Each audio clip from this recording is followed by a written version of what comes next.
छिटो निप्जाउने भनेको त्यही परको त्यो ऊ मात्र के पहिले सिकेको थिइन् नि तिनी मात्र 2 दिनमा निप्जाउने। अनि डोरीहरू कहाँबाट लिनुभयो त्यो डोरीहरू दल बजारबाट? अनि यो के बाँसको मुढा हो होइन नि होइन त्यो त बाट्रा बाँसकै हो? ए बाँस त यहाँ टन्नै पाउँछ त्यसो भने। ए खासमा सरहरूले औलेसाको नि हुन्छ भनेर भन्नुहुन्थ्यो कति राम्रो हुन्छ औलेसाको टास त टुसो पाएको गर्ने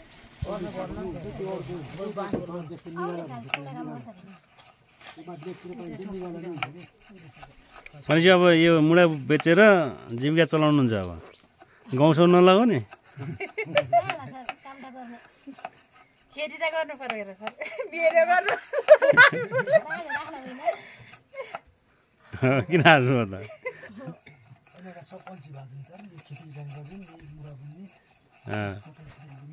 अध्यक्षज्यूले पनि पैसा दिनुभयो होला होइन त्यसमा तपाईँहरूलाई? कति दिनुभयो? सिक्नु पर्यो के र अध्यक्षले पैसा छुटाउनु भएन यो मुढा बुन्न? अध्यक्ष छुटाउनु भएन मुढा बुन्नले पैसा? ओडाबाट छुटाउनु भयो? ए भनेपछि अध्यक्षले एउटा मुढा गराउनुपर्छ होइन, मुढा व्यवसाय गर्ने मुढा बुन्ने। अनि अरू यस्ता यस्ता सिप विकास तालिम अरू छैनन्? अर्को साल फेरि फोटो फ्रेम र अर्को बनाउने भन्दै छ नयाँ योजना। खास गरी बाँसको कुर्ची भन्ने कुरा भएको हो यहाँ सजिलो यही भयो कि अब सामान सरसामान भएन नि त। र्याक पनि बनाएको छ क्या छोराहरू र्याक पनि बनाइदिनु। हजुर ए हो? ए हामी सदस्य हो सर। ए हजुर सदस्य वडा सदस्यहरू हो हजुर? ए हजुर हजुर त्यही त। आउनु न वडा अध्यक्ष यता? आउनुहुन्न आज उता काम छ उहाँको। उता एउटा विद्यालयमा कार्यक्रम छ हजुर के अरे मागफाट गरेर तपाईँहरूले त्यतै सरहरू आउनुहुन्छ म यतातिरको काम सक्छु भन्नु। ठिक छ।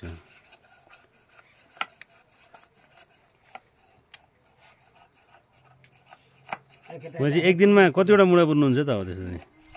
एउटै निप्जिन्छ होला सर। एउटा मात्रै? क्या हामीले त एउटै निप्जिन्छ होला अब नयाँ नयाँ छौँ सुरुमा।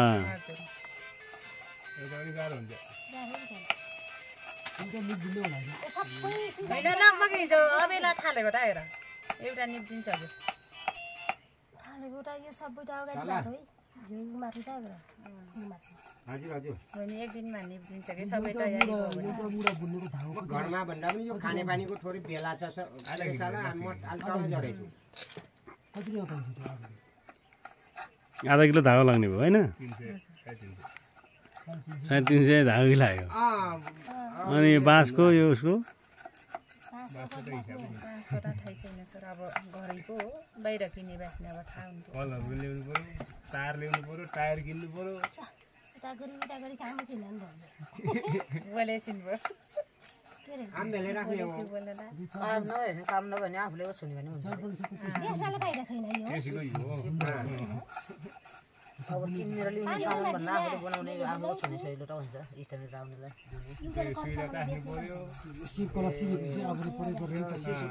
अभिभावकहरूले शिशु कलाका विद्यार्थीहरूले लिएर आउने भन्ने। ल हुन्छ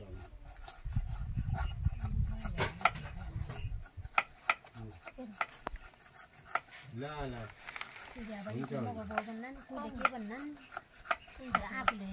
हजुर हजुर गर्ने जचाउने भरि अब भयो बेच्नेको लागि फाइदा छैन। हजुर काम नहुँदाखेरि गाई गोला जाँदा टाइम पास घुम्ने केही दिन फालेर काम गर्ने बनाउँछु भन्ने त फाइदा फुर्सदको बेला गर्दा ठिक फाइदा हुने भयो होइन? बेला यस्तो बसेको बेलामा